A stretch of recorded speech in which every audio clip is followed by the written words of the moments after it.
Hello and welcome to another installment of Liberty Nation's Swamponomics videocast. I'm Andrew Moran, Ellen's economics correspondent.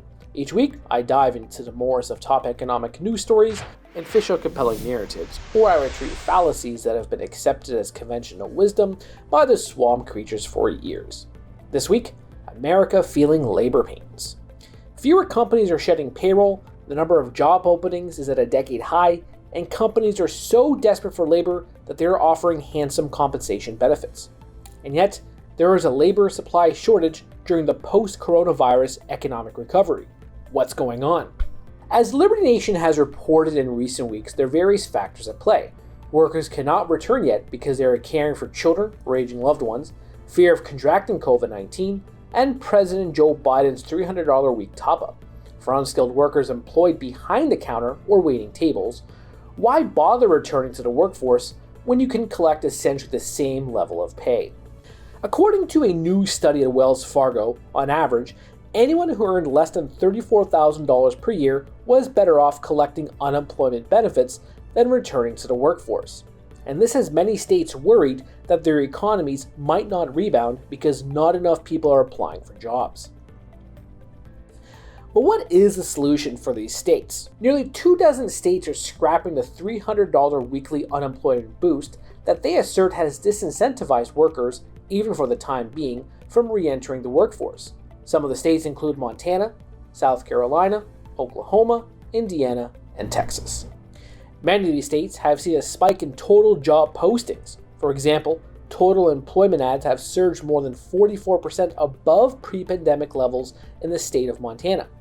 Some other states, for example, are so desperate for citizens to return to the labor market, they are creating incentives themselves. New Hampshire will offer so-called summer stipends of up to $1,000 one-time bonuses for individuals who get a job that pays $25 per hour. Connecticut is offering $1,000 to lure unemployment folks back to work. Arizona is taking up to $2,000. All of this is on top of what some companies are already doing. McDonald's is raising wages nationwide. Dunkin' franchises are going above and beyond with all sorts of bonuses and perks, like free coffee and donuts. Chipotle is spiking wages for both current and new employees. Progressives contend that if businesses are so desperate for labor, they should just increase pay.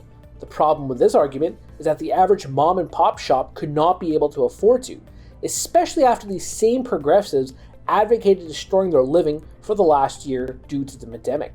It is not as simple as just paying workers more to earn a living. That said, some critics will slam the American people for not taking these jobs, but they are not to blame. They are simply looking after their best interests and conducting a cost-benefit analysis of their situation.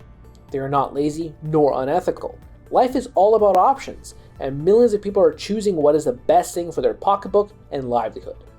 But this is what happens when the government intervenes and distorts a part of the economy. As former President Gerald Ford once said, quote, "A government big enough to give you everything you want is a government big enough to take from you everything you have." And that may include your ambition to get a job and be independent of the state. But how can the population remove itself from the Leviathan when the nation is more dependent than ever before on the government? That's it for me this week. Please read my full Swamponomics column where I discuss China's war on Bitcoin, the US government targeting the cryptocurrency, and Doge father Elon Musk trolling Bitcoin. Thank you. Who are we? We are Americans that believe in liberty. We are a project of the nonprofit One Generation Away. We are patriots who apply the founding principles to the issues of today. And they keep moving the goalposts on us. We are educators and commentators who love America and the Constitution. Who are we? We are Liberty Nation.